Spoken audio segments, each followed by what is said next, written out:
Think about the worst pain you've ever felt. A broken bone, an abscessed tooth, a deep, dirty cut. Now take away the pharmacy. Take away the hospital.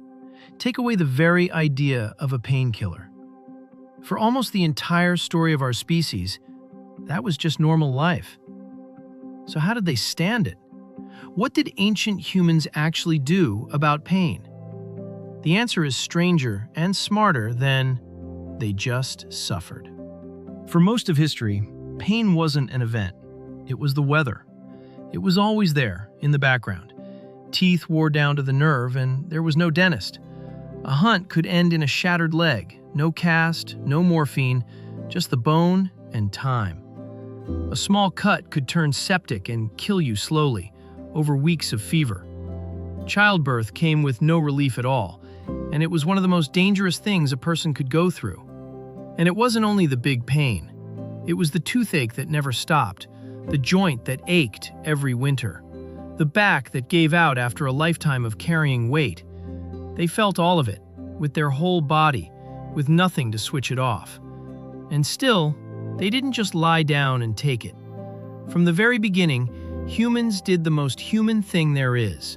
They looked for a way out. And some of what they found is still in your medicine cabinet right now. Long before anyone understood chemistry, ancient humans were running an entire pharmacy made of plants. And they got far more right than you'd think. Take the willow tree.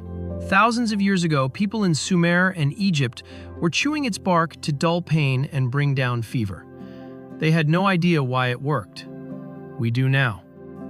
Willow bark contains salicin, the direct ancestor of aspirin.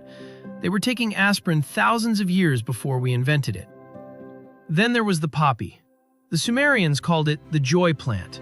And they weren't being subtle. It's where opium comes from, the origin of almost every strong painkiller we still use today. There was mandrake, a root that left a person drowsy and far away enough to survive the unsurvivable, a kind of rough anesthesia. They packed wounds with honey, which actually kills bacteria. None of this came from a book. It came from generations of trial and error. Piece by piece, they built real medicine. But plants only take the edge off. And here's the strangest part. This instinct to reach for a cure is older than our species itself. Because we were not the first.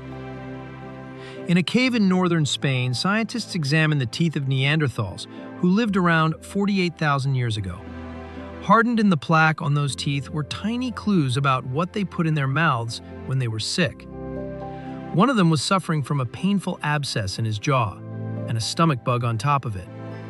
And in his plaque, they found two things. Poplar, a tree that carries the same painkiller as willow, the raw material of aspirin. And traces of penicillium mold, the source of the world's first antibiotic. A Neanderthal, tens of thousands of years before us, was treating himself with a painkiller and an antibiotic at the same time, without knowing the words for either. They were not the brutes we picture. They were patients, taking care of their own pain. The search for relief did not begin with us. It began with whoever came before. And sometimes, that search hid its strangest answer inside the body of a man frozen in the ice for 5,000 years. In 1991, two hikers found a body coming out of the ice in the Alps. They thought it was a recent accident. It was, but from 5,300 years ago. He became known as Ötzi the Iceman, one of the best preserved mummies ever found. And his body tells a story about pain. Ötzi had more than 60 tattoos, but they weren't pictures or decoration. They were small lines and crosses, and almost all of them sat right on top of his worn-out joints. His back, his knees, his ankles. Exactly the places where scans show he had arthritis and chronic pain. Scientists think it was treatment, marking or burning or pricking the skin right where it hurts, an idea a lot like acupuncture, thousands of years before it. And there's more. Among the things he carried was a piece of a specific fungus, birch polypore, which has antibacterial properties. Ötzi had a parasite in his gut. He wasn't carrying that by accident. He was carrying his own medicine, An ordinary man 5,000 years ago, walking through the mountains with a first aid kit in his pocket. But the answer wasn't always as gentle as a herb or a tattoo. Sometimes, to beat the pain, they went somewhere far more frightening. Here's something that sounds impossible. Ancient humans performed surgery. And not just any surgery. They drilled holes into living skulls.